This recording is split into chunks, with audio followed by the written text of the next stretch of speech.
The council chamber stretched wider than any building on Earth. Thousands of alien delegates filled the curved seats that rose in tiers toward the domed ceiling. Their voices created a wall of sound as they argued in hundreds of different languages. Translation devices hummed, turning the chaos into something understandable. Daniel Carter stood alone at the human podium. He wore a simple black suit, nothing fancy. His silver hair was neatly combed. His hands rested calmly on the podium's surface. Around him, alien beings of every imaginable shape pointed and shouted. Some had tentacles, others floated in containment fields. A few were just clouds of glowing gas. All of them were angry at him. The Jorth ambassador slammed his three-fingered hand on his podium. He was tall, covered in blue scales with eyes like a predator. The human species refuses to share their military technology. They refuse to allow galactic inspections of their home system. They expand their military forces without permission. This cannot stand. A wave of agreement swept through the chamber. The crystalline Vex clicked their agreement, their bodies chiming like glass. The hive mind Ectors spoke as one voice from their collective consciousness. Humanity is dangerous, unpredictable. They must submit to council authority.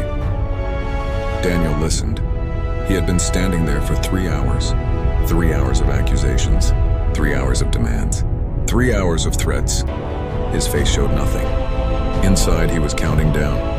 The council chairman, a being called Mordeth who looked like a floating brain in a mechanical shell, raised one of his robot arms. We have heard the charges. The Galactic Council has existed for 10,000 years. No species may stand outside our authority. No species may threaten the peace we have built. He paused. We vote now. All in favor of declaring war on the human species to enforce compliance? Lights appeared throughout the chamber. Blue lights meant yes. Red lights meant no. Daniel watched as blue lights filled the space like stars. 847 species voted yes. Only one voted no. The Vryn, a peaceful trading species that had become friends with humanity. The vote is complete, Mordeth announced. A state of war now exists between the Galactic Council and Earth. Humanity has 30 standard cycles to surrender their technology and submit to occupation. Daniel touched his podium controls. May I respond? Mordeth looked surprised that he wanted to speak. Very well. Daniel stood straighter. He smiled, not a nervous smile, not a scared smile, a smile like someone who had been waiting for something. Finally, he said. His voice was quiet but carried through the chamber. We were wondering how long you would take. Confused silence filled the space. The Jorth ambassador leaned forward. You smile? We have declared war on your species. Your world will be conquered. Will it? Daniel asked. He looked around the chamber, meeting alien eyes. I have a request, Chairman Mordeth. A matter of diplomatic courtesy. Give us 48 standard hours before you begin military operations. Time to evacuate our diplomats from council space. Time to prepare our response. The Jorth ambassador laughed. It sounded like rocks grinding together. You want time to run? Time to beg for mercy? Something like that, Daniel said. Mordeth considered. Several council members objected, but others thought it was amusing. Let the humans have their 2 days to panic. It would make the conquest sweeter. Very well. 48 hours. Then we come for Earth. Daniel bowed slightly. Thank you, Chairman. That's all we needed. He closed his communication link. In orbit above Earth, Admiral Katie Morgan sat in the command chair of the Earth Defense Force flagship, Independence. She watched the council proceedings on a dozen screens. She was in her 50s with short brown hair and eyes that had seen too much combat. When Daniel smiled, she smiled too.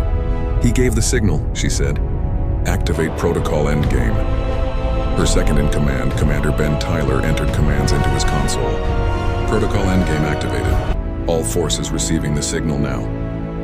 Around Earth, ships began to move. Not just the 200 vessels the Galactic Council knew about. Not just the defense fleet they had observed and counted and dismissed as too small. Thousands of ships. They came from hidden shipyards in the asteroid belt. They rose from lunar bases hidden in craters. They emerged from the dark side of Jupiter's moons. They uncloaked from stealth positions throughout the solar system. Katie watched the tactical display fill with green markers. Each one was a human warship. 50 years ago, we sent our first probe beyond our solar system. 15 years ago, we made first contact with the Council. On that day, we knew this would happen. Ben nodded. The analysis teams predicted it within 6 months of first contact. The Council couldn't tolerate an independent species with advanced technology. So we smiled, Katie said. We negotiated. We signed treaties. We acted like we wanted to join their club. And every single day we prepared for war. In Geneva, deep beneath the mountains, Dr. Henry Walsh stood in the Defense Ministry's command center. Screens covered every wall, showing ship positions, supply chains, and intelligence reports. Henry was old, nearly 70, but his mind was sharp. He had spent 20 years designing Earth's defense strategy. All fleets reporting ready status, an aide said. Henry nodded. Good. Activate the deep cover teams. It's time for Colonel Jake Peterson to stop pretending to be a traitor. Across the galaxy, on 12 different Council worlds, humans received a coded signal. They were merchants, teachers, artists, and diplomats. They had lived on alien worlds for years, some for more than a decade. They had learned the languages, made friends, and become part of local communities. Nobody suspected they were all trained Special Forces soldiers. Colonel Jake Peterson stood in his small shop on the Zorth homeworld. He sold Earth goods, things the Zorth found fascinating. Music recordings, art pieces, food items. The Zorth loved human culture. They just didn't respect human power. His communication device buzzed. 3 short pulses. The signal. Jake locked his shop door. He walked to the back room and pressed his hand against what looked like a normal wall panel. It slid open, revealing weapons, communication gear, and intelligence files. Finally, he whispered. He had been waiting 5 years for this moment. On Earth, Daniel Carter arrived home to his apartment overlooking Lake Geneva. He poured himself a glass of whiskey and sat by the window. His hands shook slightly now that he was alone. Not from fear, from relief. His communication console chimed. Katie's face appeared. You did it, Daniel. They took the bait. They always were going to, Daniel said. Arrogant empires always destroy themselves. They just needed a push. He sipped his drink. How long until we're ready? We've been ready for 3 years, Katie said. We just needed them to throw the first punch. Now we're the defenders. History will remember that. 48 hours, Daniel said. Then we show them what humanity really is. Across human-controlled space, the news spread. Not panic, not fear, determination. Humanity had prepared for this. Every major city had underground shelters built over the past decade. Supplies were stored. Medical facilities were ready. Children had practiced evacuation drills in schools. Nobody was surprised. On Mars, the shipyards went into full production mode. Ships that had been 90% complete were rushed to finish. Weapons systems were brought online. Crews who had been training for years climbed aboard. In the asteroid belt, mining facilities revealed their true purpose. They weren't just mining facilities. They were weapons platforms. Railguns the size of buildings, missile batteries that could launch thousands of warheads, all hidden in hollowed-out asteroids that looked like normal mining operations. Lieutenant Sophie Brooks sat at her communication station on Earth's moon base. She was young, only 28, but she was the best signals intelligence officer in the fleet. For 10 years, she had been intercepting Council communications, breaking their codes, learning their secrets. We have full access to their military networks, she reported to Henry Walsh. I can read every message they send. They have no idea. Henry smiled. It was not a kind smile. Good. Let them think they're fighting primitives. The surprise will break them faster than any weapon. The 48 hours began. The Galactic Council prepared its fleets. The Zorth gathered 5,000 warships. They had been fighting wars for thousands of years. They had conquered dozens of species. Humans would be easy, they thought.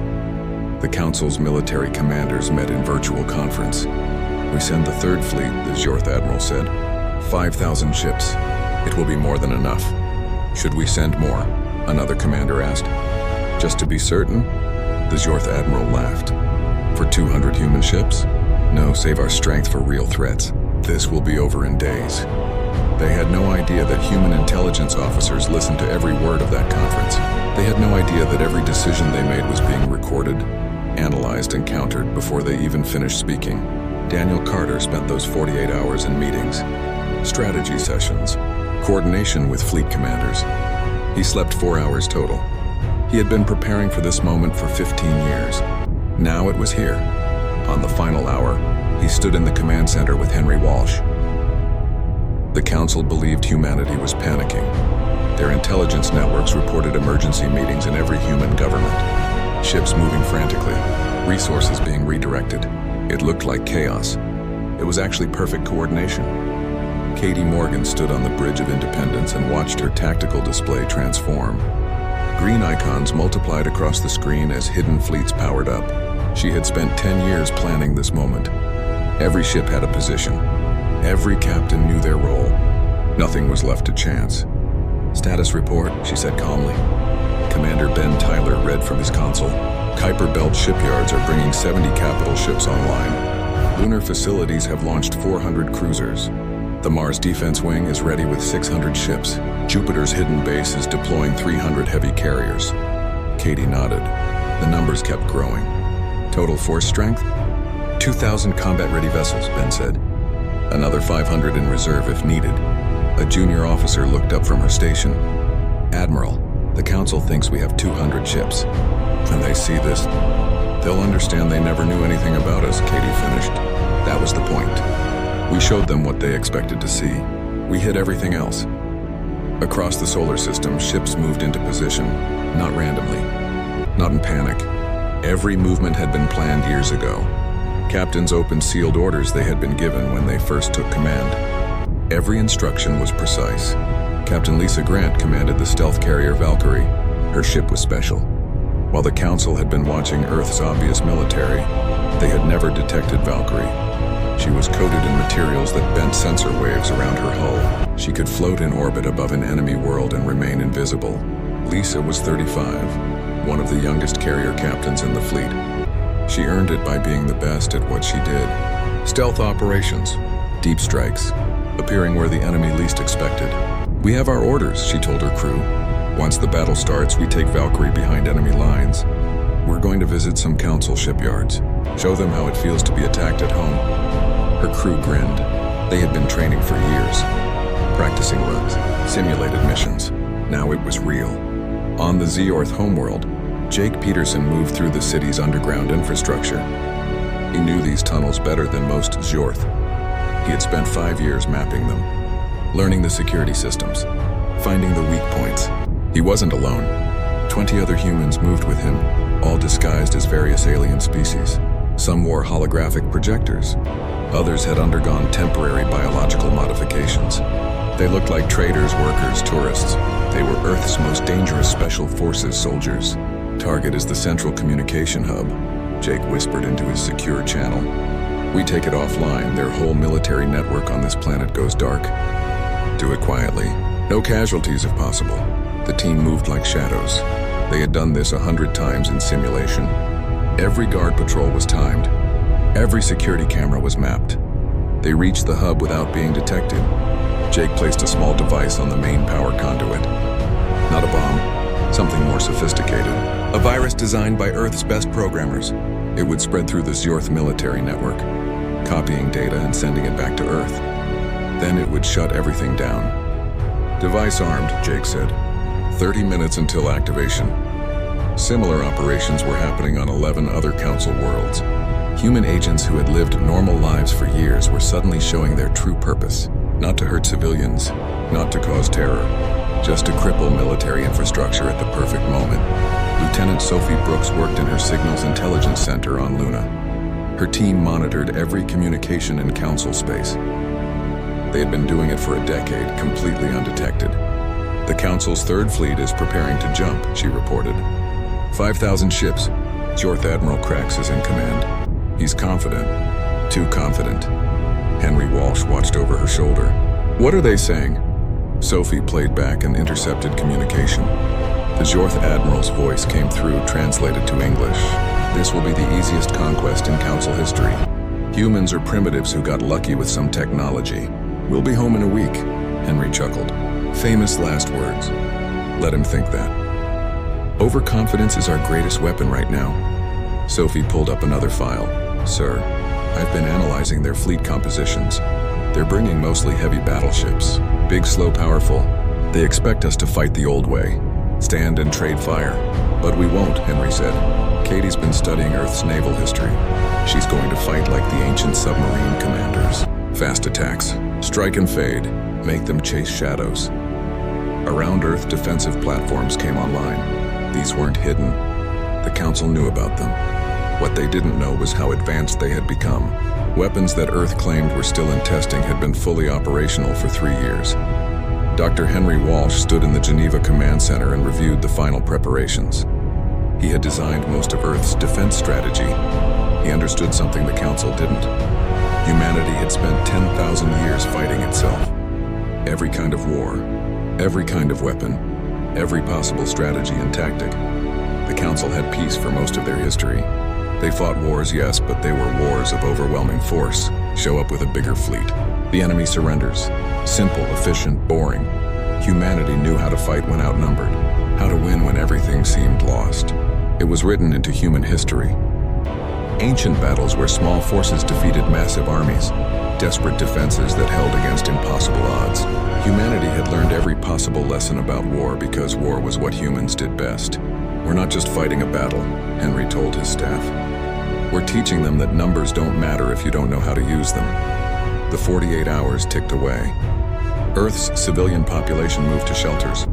Not in panic, calmly, orderly. They had practiced this. Children carried emergency bags. Families helped elderly neighbors. It was organized because humanity had been preparing for 15 years. In New York, underground shelters stretched for miles beneath the city. They had food for 6 months, water, medical supplies, entertainment to keep people calm. Some families acted like it was a camping trip. Others were quiet and nervous. But nobody panicked. Similar scenes played out in every major city. Beijing, London, Lagos, São Paulo, Tokyo, Moscow, Mumbai. Underground cities within cities, all built slowly over 15 years while the Council watched and suspected nothing. Daniel Carter stood in his Geneva apartment for the last time before moving to the command bunker. He looked at pictures on his wall. His family. His late wife who had died 5 years ago. She had known about the preparations. She had supported them. "I hope we're doing the right thing," he said quietly to her picture. "We tried peace. We really did, but they wouldn't let us be free." His secure phone rang. Katie's voice came through. "Daniel, the Council fleet is preparing to jump. 6 hours until they arrive. Are we ready?" "As ready as we'll ever be," Katie said. "Our fleet is in position. The trap is set. All we need now is for them to walk into it." Daniel picked up his bag and headed for the command bunker. The underground facility was 500 meters below the Swiss Alps. It could survive a direct nuclear strike. It had enough supplies for 1,000 people to live for a year, and it had the most advanced command and control systems humanity had ever built. When he arrived, Henry was already there. Dozens of screens showed ship positions, intelligence reports, and communication channels. It looked like organized chaos, but Daniel knew better. Every person had a role. Every screen had a purpose. "The Council is mobilizing more forces," Henry reported. "They're sending additional fleets to other human colonies. Mars, the Europa stations, Alpha Centauri. Let them," Daniel said. "Those colonies are ready too. The Council is about to learn that humanity doesn't just defend Earth. We defend every human everywhere." On Mars, the Red Planet's defense forces prepared. The colony there was 50 years old.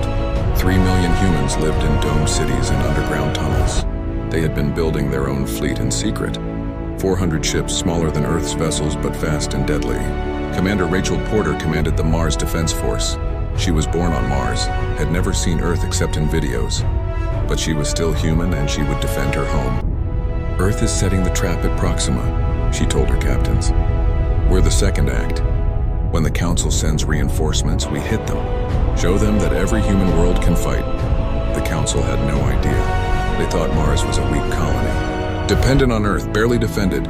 They were going to learn the hard way that Martians were just as tough as Earthers. Maybe tougher. Living on Mars made you strong. The clock counted down. 3 hours. 2 hours, 1 hour. Katie Morgan did a final check of her fleet. 2,000 ships, each one crewed by people who had trained for years. Pilots who had run millions of simulations. Gunners who could hit a target at maximum range. Engineers who could keep systems running through anything. "All ships report ready," Ben Tyler announced. "We're green across the board." Katie opened a channel to the entire fleet. "This is Admiral Morgan. The first volley lit up space like a star going supernova. 2,000 human ships fired simultaneously. Missiles streaked across the void. Energy beams cut through the darkness. Railgun projectiles moved at a fraction of light speed. Admiral Krax watched his shields light up as impacts hammered his flagship. The Jorth had the best shields in Council space. They had stopped every weapon ever fired at them. But these human weapons were different. They punched through like the shields weren't even there. What are they using? Krax shouted at his science officer. Unknown technology, Admiral. The weapons are phasing through our shields somehow. They're hitting the hull directly. Katie Morgan watched from Independence as the first human strike devastated the Council fleet. Quantum disruptors working as designed, she said calmly. Their shields are tuned to stop conventional weapons. Ours aren't conventional. The quantum disruptors had been Earth's secret weapon. They didn't break through shields. They simply existed in a quantum state that let them pass through energy barriers. By the time the shields detected them, they were already hitting the hull. Ben Tyler coordinated the fleet movements. Second wave, focus fire on their battleships. Third wave, target their carriers. Fourth wave, screen our flanks. The human fleet moved like a school of fish, perfectly synchronized. Each ship knew exactly where to be. The Council fleet tried to respond, but they were designed to fight in straight battle lines, formation combat. Humans didn't fight that way. Captain Ryan Hayes led Fighter Wing 7. He had 200 small craft under his command. Each fighter was tiny compared to the massive Council battleships, but that was the point. Small targets were hard to hit. Break formation and go hunting, Ryan ordered. Pick your targets and make them count. The fighters scattered. They dove between the massive Council ships, firing at engines and weapon systems. The big ships tried to track them, but human pilots were better. Earth had been flying combat aircraft for over 100 years. These pilots had reflexes trained by 1,000 hours in simulators and real flight time. Ryan locked onto a Z-Jorth battleship and fired a spread of micromissiles. They hit the engine section and exploded. The battleship listed to one side, power failing. "That's one," Ryan said. "Who wants to bet on 20? His squadron laughed and dove back into the fight. They were scared, sure, but they were also excited. This was what they had trained for. This was their moment. On the Jorth flagship, alarms blared. Damage reports flooded in. 20 ships destroyed in the first 2 minutes, 50 more damaged. The humans were cutting through them like a hot knife through butter. "Return fire," Krax ordered. "All ships return fire." The Council fleet opened up with everything they had. Energy beams and missiles filled space. Some of them hit human ships. Shields flared and a few ships took damage, but most of the fire missed. Human ships were too fast, too maneuverable. Katie watched 3 of her ships take hits. One was badly damaged and pulled back. But the rest kept fighting. Damage report. "Light casualties across the fleet," Ben reported. "Nothing we can't handle. Their weapons are powerful but slow. We can dodge most of them." "Good. Execute Phase 2. Half the human fleet suddenly accelerated. They shot past the Council formation at incredible speed, then turned and hit them from behind. Now the Council was surrounded on all sides. Krax realized they were in serious trouble. His fleet was bigger, but size didn't matter if you couldn't hit the enemy. "Pull back," reform the line. But pulling back meant exposing their engines. Human gunners targeted every ship that tried to retreat. Explosions bloomed across the battlefield. Deep in Council space, Jake Peterson activated his virus. On the Jorth homeworld, every military communication system shut down. Screens went black. Command centers lost contact with their fleets. Orbital defenses stopped responding. Jorth military officers stared at dead consoles in confusion. What happened? Get the systems back online. But the systems weren't coming back. Jake's virus had spread through their entire network. It would take days to purge it and restore functionality, days they didn't have. Jake and his team were already moving to their next target, the main power station that fed the military district. More chaos, more disruption. And through it all, not a single civilian was hurt. That was the rule. Hurt the military, never the innocents. On 11 other Council worlds, similar operations were happening. Human agents who had lived normal lives were suddenly crippling military infrastructure. The Council had enemies inside their own homes, and they never even knew it. Lieutenant Sophie Brooks monitored the battle from Luna. She listened to Council communications and smiled at what she heard: panic, confusion, disbelief. "They're trying to call for reinforcements," she reported. but half their comm systems are down thanks to Colonel Peterson's teams. The messages aren't getting through. Henry Walsh nodded. Good, let them be confused. Confusion leads to mistakes. Sophie pulled up another channel. Sir, I'm detecting something interesting. Some of the council species are starting to question the war. I'm picking up private communications between ambassadors. They're saying this was a mistake. Already? Henry was surprised. The battle has barely started. The council sold them on a quick, easy victory, Sophie explained. Now they're watching their fleet get destroyed. Reality is hitting hard. Back at the battle, Katie ordered the next phase. All ships with gravitational mines, deploy them now. 100 human ships released strange devices that looked like spinning spheres.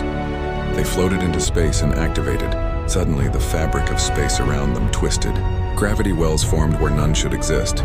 Council ships trying to maneuver suddenly found themselves pulled off course.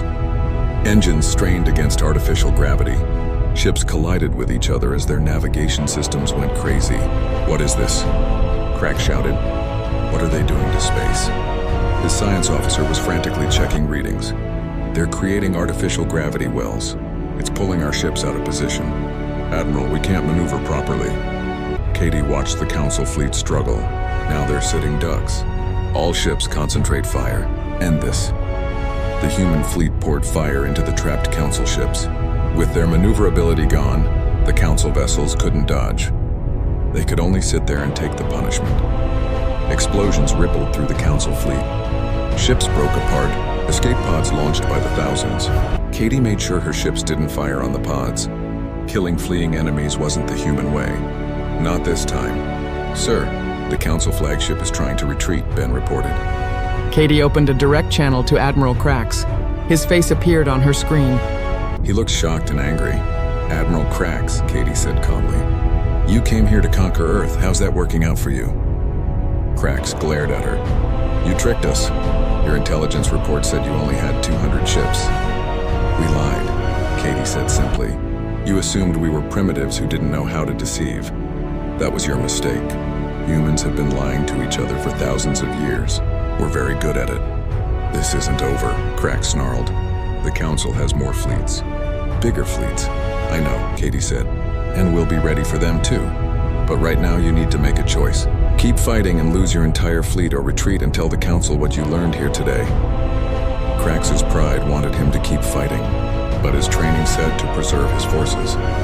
What did we learn? Katie's expression was cold. That humanity has been ready for this war since the day we met you. Every smile was fake. Every treaty was a delaying tactic. Every diplomatic mission was an intelligence-gathering operation. We played you. All of you. And now you're paying the price. She cut the channel. All ships, they're retreating. Let them go. We want survivors to tell the story. The council fleet broke formation and ran. Ships jumped to hyperspace in a panic. Some didn't even wait for proper calculations and ended up scattered across multiple systems. Out of 5,000 ships, only 400 escaped intact. The Battle of Proxima was over. Humanity had won its first major engagement, but Katie didn't celebrate. She knew this was just the beginning. Daniel Carter appeared on every communication channel in council space. His face was broadcast to billions of beings across thousands of worlds. Sophie had hacked into their networks and given him access to everything. People of the Galactic Council, Daniel began. Your leaders declared war on humanity. They said we were dangerous, unpredictable, that we needed to be controlled. But let me tell you what's really dangerous: corruption, oppression, forcing species to obey or face destruction. He pulled up files, secret council documents that Sophie had stolen. For the past 10 years, we've been watching, learning. We know about the species you conquered, the ones you claimed joined voluntarily. We know about the resources you steal, the freedom you deny. You built an empire on lies. On council worlds, beings watched in shock. These were secrets that were never supposed to be revealed. We gave you peace, Daniel continued. We offered friendship. We asked only to be left alone. You couldn't accept that. You needed to control everyone, so you declared war, and now you've learned that humanity doesn't lose wars. We end them. 3 weeks after the Battle of Proxima, the Galactic Council still hadn't recovered. Their third fleet was destroyed. Their communication networks were compromised. Riots were spreading across council worlds. And worst of all, they had no idea what humanity would do next. They found out at dawn on the Zorth homeworld. Captain Lisa Grant brought Valkyrie out of stealth mode directly above the planet's largest shipyard. The facility orbited the planet like a massive ring, building warships for the Council fleet. It had been there for 1,000 years. It was supposed to be invincible. Targets locked, her weapons officer reported. 42 construction berths, 12 completed warships. All defenses are active. Lisa had been planning this mission for 3 weeks. Study the intelligence, learn the patterns, find the weak spots. Now it was time to execute. Fire everything, she ordered. Valkyrie unleashed hell. Missiles streaked from her launch tubes. Energy beams cut through space. Railgun rounds punched through the shipyard's hull. The facility's defenses tried to respond, but they didn't know where Valkyrie was. The stealth coating kept her hidden even while firing. Explosions ripped through the shipyard. Construction berths collapsed. Half-built warships broke apart. The 12 completed vessels tried to launch, but Lisa's fighters were already on them. Small, fast craft swarmed the big ships and tore them to pieces. In 10 minutes, it was over. The Zorth's main shipyard was destroyed. 1,000 years of construction capability gone in a single strike. Lisa pulled Valkyrie back into stealth mode and jumped to hyperspace. By the time the Zorth military responded, she was long gone. Similar attacks happened across Council space. Human strike forces hit 12 major shipyards in one day. The Council lost 40% of their ship construction capacity. Without those yards, they couldn't replace their losses. Katie Morgan coordinated the offensive from Independence. Earth wasn't playing defense anymore. They were taking the fight to the enemy. Strike teams reporting success across all targets, Ben Tyler announced. Minimal casualties on our side. The Council's production capability is crippled. Katie nodded. Good, but we're not done. Henry, what's the next target? In Geneva, Henry Walsh pulled up star charts. The Council's supply network. They have major depots at these locations. Without supplies, their fleets can't operate. Send the coordinates to our fleet commanders, Katie ordered. We're going hunting. The Council tried to respond, but their command structure was breaking down. Half their communication systems were still compromised by Jake Peterson's virus. Orders took hours to reach fleet commanders instead of minutes. By the time they responded to one attack, 3 more had already happened. On the Zorth homeworld, Jake and his team had gone from sabotage to intelligence gathering. They moved through the underground tunnels, placing listening devices and hacking into secure networks. I'm into their central military database, Jake whispered to his team. Downloading fleet positions, supply routes, defense plans, everything. The data flowed back to Earth through hidden channels. Sophie Brooks received it on Luna and immediately distributed it to fleet commanders. Human ships knew where every Council vessel was at all times. It was like fighting with the enemy's playbook in your hands. Commander Ben Tyler led a strike force to hit a major supply depot in the Antares sector. 20 human ships jumped into the system and found 50 Council vessels guarding the depot. We're outnumbered, his tactical officer said nervously. Ben smiled. Numbers don't matter when you know exactly what they're going to do. Thanks to Sophie's intelligence, Ben knew the Council's defensive plan. He knew which ships would move first, which sectors were weakly defended, where the command ship was positioned. All ships execute attack pattern Delta, Ben ordered. The human fleet split into 3 groups. They hit the Council defense from 3 angles simultaneously, targeting the exact weak points Ben knew about. The Council ships tried to respond, but their movements were predicted and countered before they happened. In 30 minutes, the supply depot was destroyed. The Council lost 6 months' worth of supplies. Ben's force lost 2 ships. As Ben jumped back to hyperspace, he opened a channel to Katie. Another successful mission. The Council is running out of supplies fast. Keep the pressure on, Katie replied. We want them desperate. But Earth's military wasn't the only weapon. Daniel Carter was waging a different kind of war. He appeared in broadcasts across Council space, speaking directly to the people. Not to governments, not to military leaders, to ordinary beings just trying to live their lives. You didn't want this war, Daniel said gently. Your leaders did. They wanted power, control. They couldn't accept that one species wanted to be free. And now they're losing. But this doesn't have to be your fight. He showed footage of human attacks, but he was careful. Every video showed human forces avoiding civilian targets. Shipyards were destroyed, but the residential sections were untouched. Supply depots burned, but nearby cities were left alone. We're not here to conquer you, Daniel explained. "We're here to free ourselves, and maybe if you want it, to free you too." 3 council species secretly contacted Earth. They were small species, ones that had been forced into the council centuries ago. They wanted out. Daniel met with their ambassadors in secret. "If you withdraw from the war, we'll protect you, help you establish independence." The ambassadors were nervous. "The council will punish us." "Let them try," Daniel said. "We'll make sure they can't. You have my word." One by one, the 3 species announced their withdrawal from the war. The council was furious but powerless to stop them. They were too busy fighting humanity to punish deserters. Other species began to whisper, "If 3 could leave, why not more?" The hive mind actors made their own calculation. They processed millions of scenarios and reached one conclusion. Fighting humanity was a losing strategy. Their fleets would be destroyed, their resources depleted, their people endangered. The actors announced their withdrawal from the war. They were one of the council's major military powers. Losing them was a disaster. The council's leadership met in emergency session again. Mordath looked at the others with something close to fear. "We're losing, not just battles. The entire structure is collapsing. We still have the first and second fleets," the Jorth ambassador argued. 15,000 ships. "We send everything. Crush Earth once and for all." Some agreed. Others weren't sure. The Vex representative spoke up. "What if we lose? What if 15,000 ships aren't enough? We'll have nothing left." "Then we negotiate," another ambassador suggested. "Never," the Jorth ambassador roared. "We don't negotiate with primitives." But the reality was they might not have a choice.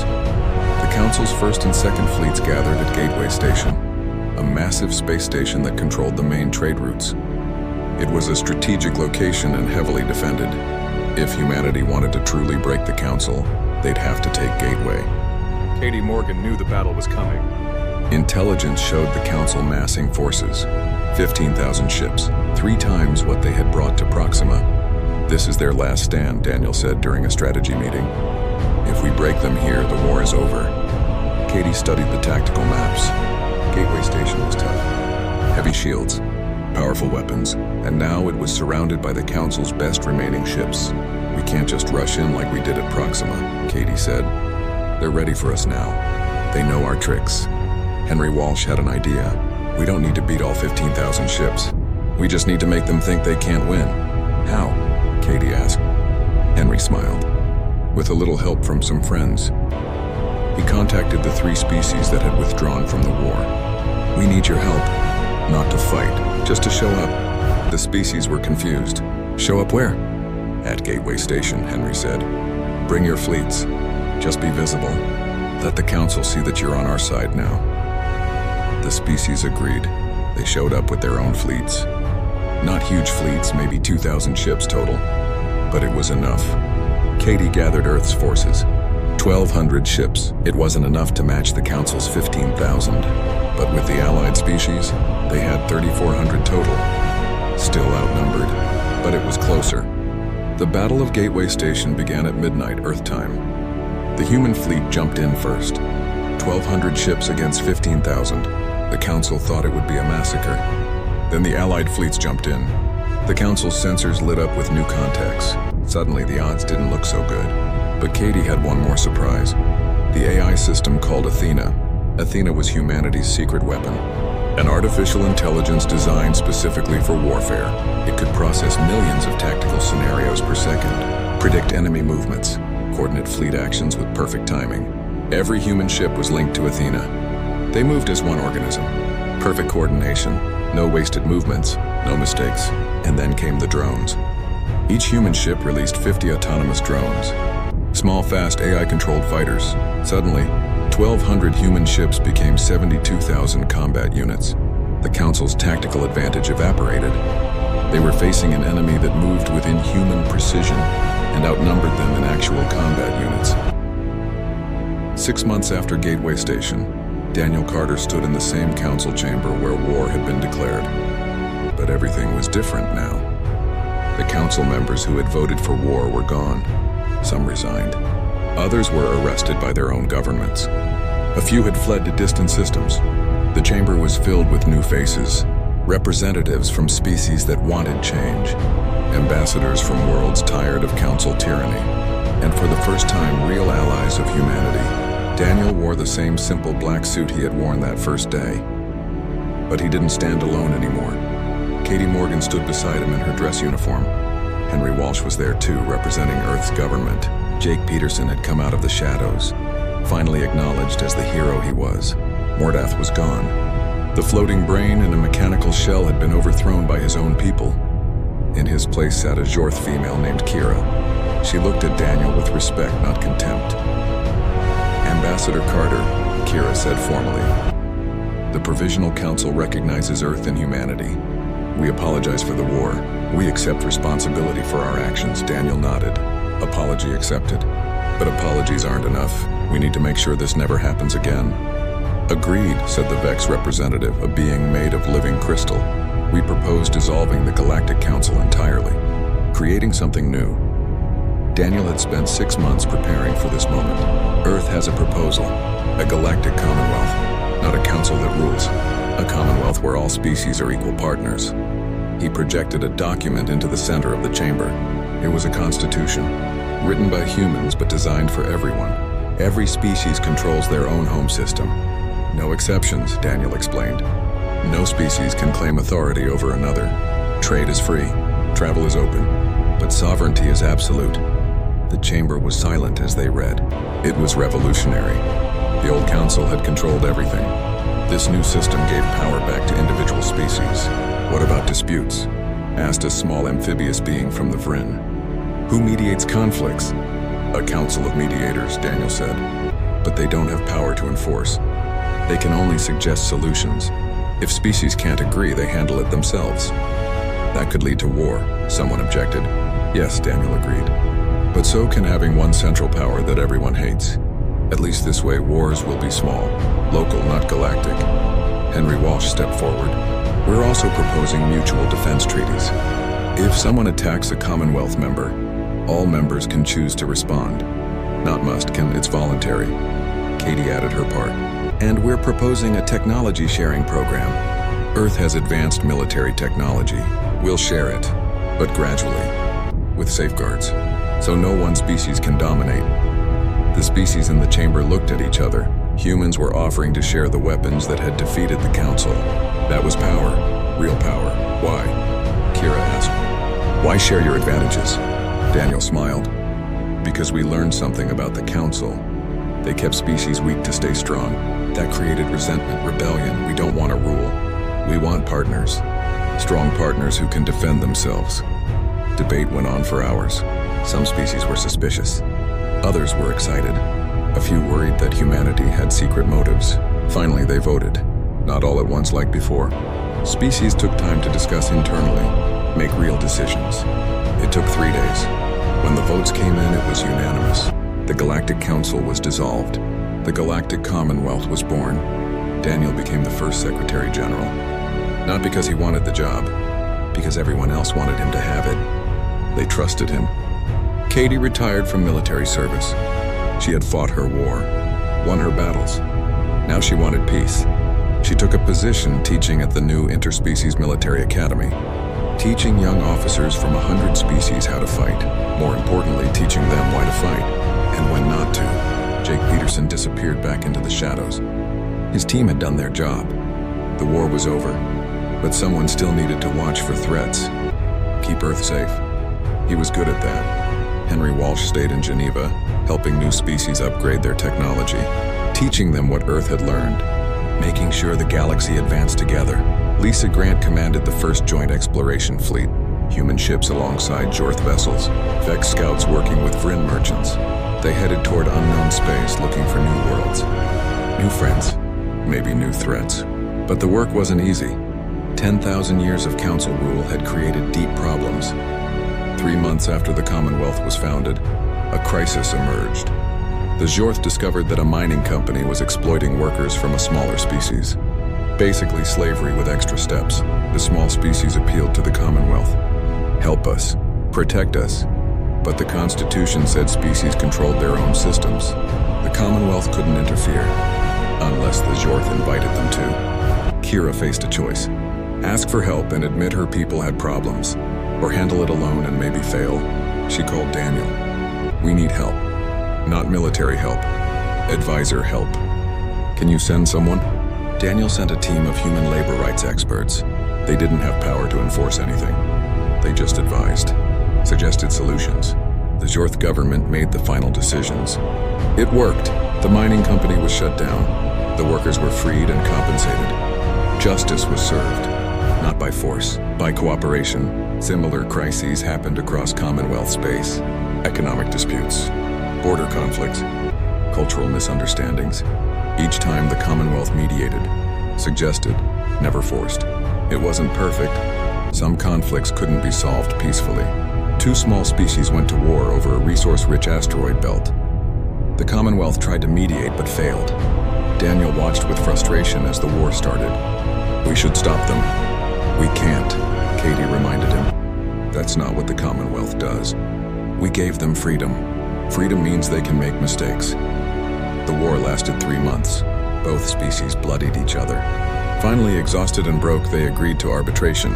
They split the asteroid belt 50-50. They had to learn the hard way, Henry observed. Just like humanity did. Sometimes you need to fail before you succeed. But the Commonwealth proved its worth in other ways. A year after its founding, long-range sensors detected something. A fleet of ships approaching from deep space. Unknown design.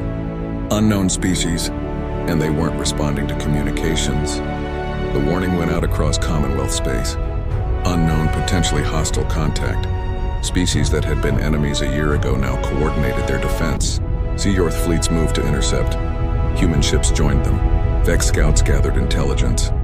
The Vryn used their trading networks to spread information fast. When the unknown fleet arrived, they found a united galaxy ready to defend itself. The newcomers were called the Dry. They had been expanding through dark space, conquering isolated systems. They expected to find another weak, divided region. Instead, they found the Commonwealth. The Dry attacked a border system. They outnumbered the Defenders 3-1. But the Defenders called for help. Within hours, Commonwealth fleets were jumping to assist. Human ships with quantum disruptors. Jorth battleships with improved shields. Vex vessels with new sensor systems. All working together. The Dry were tough. Their weapons were powerful. Their ships were advanced. But they weren't prepared for coordinated resistance. Katie came out of retirement to advise the defense. They're used to fighting divided enemies. Show them unity. The Commonwealth fleet fought with the same coordination Earth had used against the Council. Athena AI coordinated movements, shared targeting data, predicted enemy tactics. The battle was hard, many died. But the Commonwealth won. The Dry commander requested negotiations. He was shocked. You species were at war a year ago. How do you fight together now? Daniel met with him personally. We learned that working together is better than fighting alone. You can learn that too. Join the Commonwealth or go home. Your choice. The Dry chose to go home. But they took information about the Commonwealth with them. Maybe in time they would return as friends. 5 years after the war ended, Daniel stood in the same spot where he had first smiled and said, "Finally." The chamber was full. More species than ever. The Commonwealth had grown. An ambassador from a distant system stood to speak. "Ambassador Carter, our people have been watching the Commonwealth. We want to join, but we're worried. Can so many different species really work together?" Daniel thought about the question. 5 years ago, he would have been uncertain, but now he knew the answer. Can we work together? Not always perfectly. We argue, we disagree. Sometimes we fail. But yes, we can work together. Because we choose to. Every day we choose cooperation over conflict. Unity over division. It's not easy, but it's worth it. Katie watched from the observation gallery. She was 70 now, gray-haired and tired. But she smiled. They had done it. Fought a war, won, and built something better. Henry sat beside her. We could have conquered them. Become an empire. But we didn't, Katie said. That's what makes us human. We have the power to dominate. We choose not to. Jake Peterson appeared beside them. He was older too, but still moved like a ghost. New intel suggests another threat might be forming in the Andromeda sector. Katie sighed. There's always another threat. Yeah, Jake agreed. But now we're not alone. We've got friends. Down in the chamber, Daniel finished his speech. The Commonwealth isn't perfect. It's messy, complicated, sometimes frustrating.